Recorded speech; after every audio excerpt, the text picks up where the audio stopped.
안녕하십니까. 진짜 별과 함께하는 점성술 크로노사이트 주간 운세예보 2020년 12월 첫째 주 12월 1일부터 8일까지 진행하겠습니다. 자, 여러분 12월은 2020년에서 가장 중요한 구조 두 개, 슈퍼 헤비 구조 두 개가 같이 포진이 되어 있어요. 12월 셋째 주에 목성하고 토성이 만나는 그랜드 컨정션이 있고, 그리고 둘째 주에 개기일식이 있습니다. 일단 개기일식이랑 이 그랜드 컨정션은 크로노크레이션이라고 그래가지고 점성술에서 시간의 단위가 되는 가장 기준이 되는 가장 중요한 구조들인데, 걔네들이 몰려서 있어요. 한 달에, 달 하나에. 그래서 어떻게 보면 올해 벌어진 모든 일들의 클라이막스이자 이제 결과를 예측할 수 있게 되는 이제 그런 어떤 단서들이 12월에 나올 것이고요. 둘째 주하고 셋째 주에 몰려 있습니다. 그러다 보니까 첫째 주하고 넷째 주가 상대적으로 좀 묻혀요. 다른 때 같았으면 중요했을 구조들이 둘째 주, 셋째 주한테 밀려가지고 별로 중요하지 않게 체감되는 이제 그런 약간 미묘한 점이 있습니다. 그래도 무시할 수는 없죠. 자, 첫째 주 처음에는요, 수성이 드슈바 그리고 아크라브라는 별하고 만납니다. 자, 이게 12월 2일하고 3일이에요. 드슈바하고 아크라브는 각각 그 정갈자리에 속한 별들이고, 드슈바는 정갈자리 델타성, 아크라브는 정갈자리 베타성입니다. 그래서 불과 한 1도도 안 되는 구간에 몰려 있어요. 그래서 빠른 속도로 순행하는 수성이 2일에 드슈바랑 만나고 3일에 아크라브랑 만날 예정입니다. 그래서 인마공 초반에는 뭐 별다른, 그러니까 인마공 10도에 무시무시한 안타레스가 있기 때문에 그 전에는 아무것도 없다고 생각하기 쉬운데, 사실은 인마공 초반에도 이런저런 별들이 있는데, 문제는 얘네들이 말썽꾸러기 별들이라는 그런 게 문제입니다. 그래서 슈바는 지난번에 명왕성과의 패러렐에서도 잠깐 언급한 적이 있는데, 솔직히 좀 답이 없어요. 얘는 그러니까 생각 없이 사고를 치는 특성이 있고, 그리고 보통 시행착오를 거쳐서 이제 사고 친 다음에 그 결과를 경험한 다음에 뭔가 변해야 되는데, 그 정도의 학습 능력이나 죄의식도 없습니다. 그러니까 별이라는 걸 반드시 의인화해가지고 어떤 캐릭터로 그걸 묘사할 수는 없어요. 그냥 이해를 돕고자 하는 건데, 이 드슈바는 근데 진짜 이게 답이 없는 게, 사람들이 이제 나쁜 일을 하면 나쁜 일을 해서라도 뭔가 이득을 얻어내겠다, 이제 그렇게 되는 상황에서 공통적인 심리가 뭐냐 하면은, 가급적이면 범죄보다는 불법, 그리고 불법보다는 위법 쪽으로 우회를 해서 자기가 한 짓에 대한 처벌 여지를 줄이려고 보통 애씁니다. 이게 보편적인 인간의 심리예요. 그러니까 여러분, 그 범죄라는 거는 진짜 형사나 민사상으로 완전 하면 안 되는 짓을 한 노골적인, 의도적인 어떤 나쁜 일이고요. 불법 같은 경우에는 법조항에 정반대가 되긴 하지만 완전 고의적인 범죄보다 약간 약한 것들을 보통 의미를 하고, 위법 같은 경우는 법조항에 완전히 상반되진 않지만 허용된 거 이외의 것들을 해가지고, 법적으로 허용된 거 이외의 것들을 해서 법의 어떤 투망에서 살짝 벗어나는 그런 걸 위법이라고 합니다. 그래서 범죄보다 불법이 좀 더 덜 심각하고, 불법보다는 위법이 좀 덜 심각해요. 거꾸로 얘기해서 내가 한 나쁜 짓이 범죄라면 진짜 이제 철컹철컹이지만, 위법이라면 뭔가 처벌이 그렇게 크진 않거든요. 그래서 나쁜 짓을 하는 사람들은 언제나 범죄보다는 위법 쪽으로 가려고 애쓰는데, 드슈바는 그런 게 없어요. 그런 걸 안 하는 것 같아. 최소한의 노력마저 없는 것 같습니다.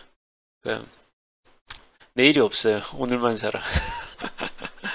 그래서 이 답 없는 드슈바란 별이랑 수성이 만나게 되면, 뭐랄까, 아주 좁은 시야에서 잔머리를 굴리면서 짜잘한 사고들을 치는 경향이 있습니다. 좀 도둑질, 사기를 쳐도 딱 며칠이면 들통날 만한 것들, 각종 경범죄들, 그리고 스팸, 보이스피싱, 소매치기, 그리고 사기를 쳐도 중고거리에서 짜잘한 거 사기치는 이런 것들입니다. 대충 감이 오시죠? 그래서 수성이 타임로 된 분들은 되게 좀 일상에서 바로 근접해서 겪을 수 있는 이런 작은 범죄들을 요 며칠 사이에 경계하실 필요가 있어요. 베타성 아크라브도 말썽꾸러기인 건 마찬가지긴 한데, 드슈버만큼 노답이냐 하면 그건 아니거든요. 네, 수성이 아크라브랑 만나면 흉한 거는 매한가지고요. 다만 이제 이 일 저지르는 쪽의 드슈바처럼 그런 잘못이 아니고 외부 효과로 뭔가 꼬이는 경향이 있습니다.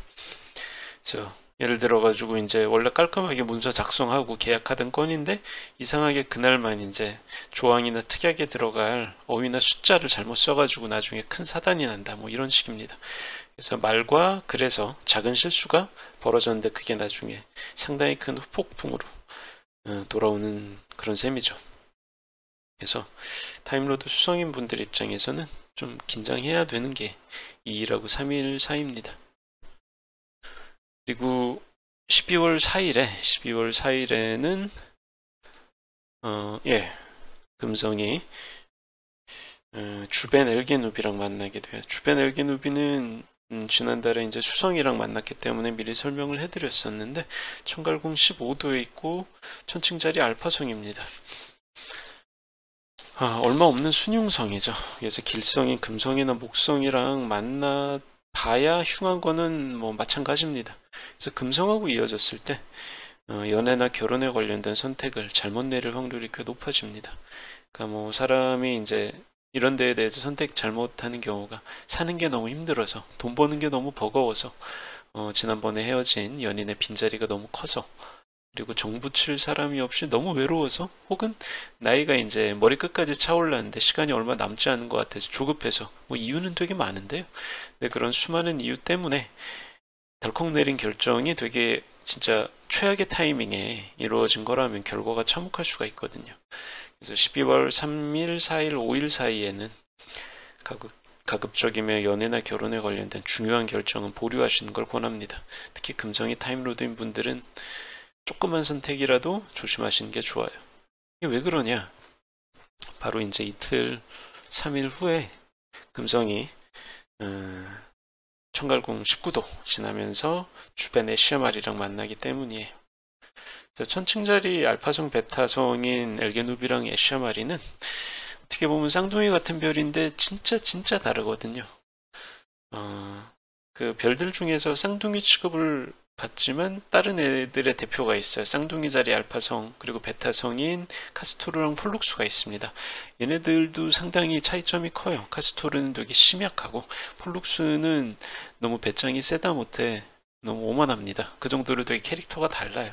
근데 얘네들마저 천칭자리 알파 베타인 엘게누비하고 에시아마리 정도로 극단적으로 차이가 나진 않습니다. 그래서 엘게누비는 순흉성이지만 에시아마리는 순길성의 대표격이에요. 그래서 금성하고 에시아마리가 만나게 되면 전반적으로 일이 잘 풀립니다. 그리고 또 본인의 노력보다는 주변의 도움으로 기회나 이득을 얻을 확률이 증가를 해요. 그래서 사회적 성취 분야에서 이루어지는 일종의 불로소득 같은 거죠. 금성이 보통 여성을 담당하다 보니까 여성인 친지, 여자 상사, 여자 선배들 뭐 이런 분들이 추천이나 지지를 해서 뭐 네이티브를 백업해주는 그런 경우가 많고요.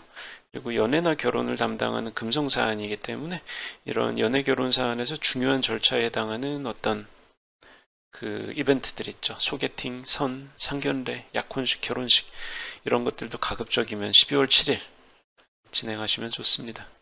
그래서 지난번에 말씀드렸을 거예요.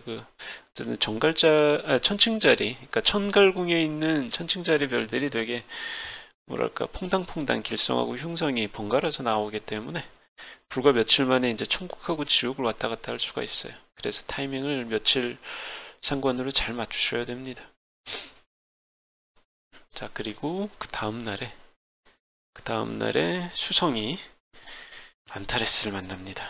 자, 주간 운세예보 크로노사이트 1년 정도 진행했습니다. 이제 1년 정도 하다 보니까 황도 12궁을 다 돌잖아요.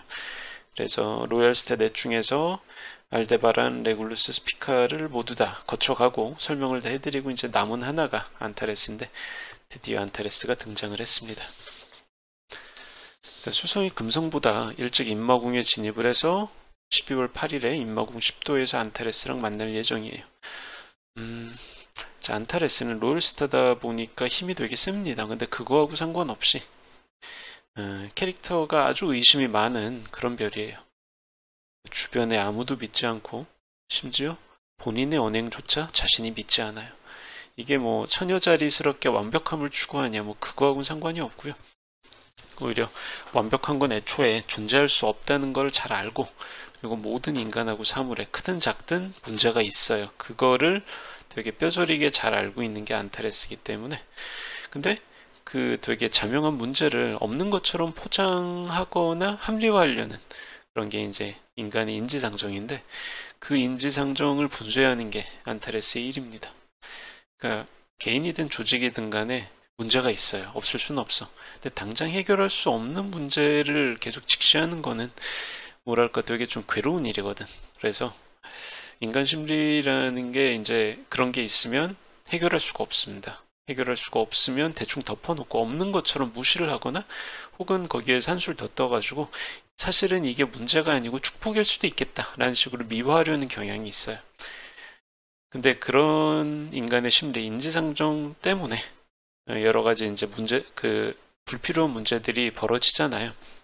그래서 안타레스가 하는 일이 이런 문제를 덮거나 미화하려는 어떤 그런 인간의 속성, 이런 것들을 포착해가지고 붕괴시키는 게 일입니다.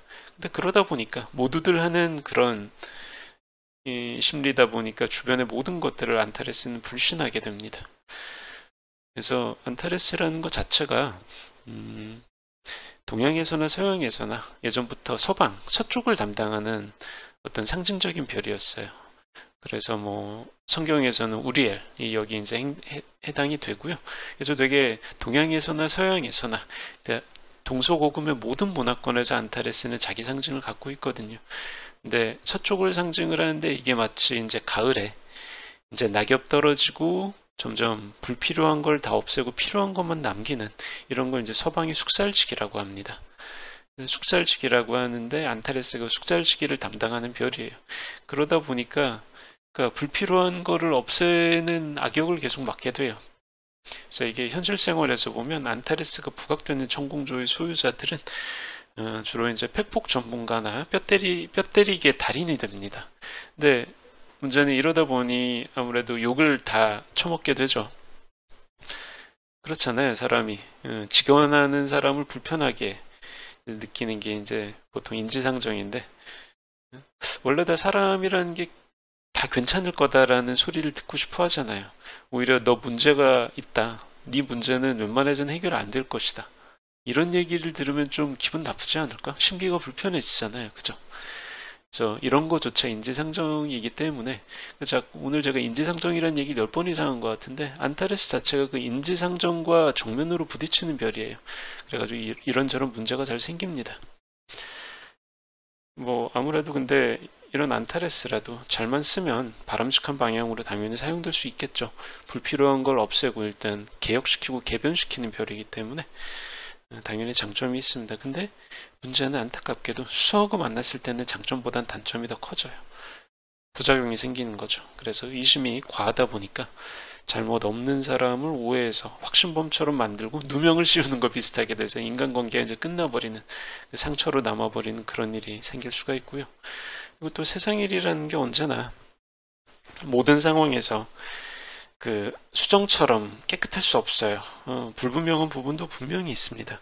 근데 불분명한 부분이 있다고 해서 그 일처리에 제동을 걸고 좋은 계약이나 거래 기회를 날려먹는다, 이거는 순전히 본인 탓이거든. 의심이 많은 자는 이런 손해를 보게 돼 있습니다. 뭐 누구를 원망을 하겠어요.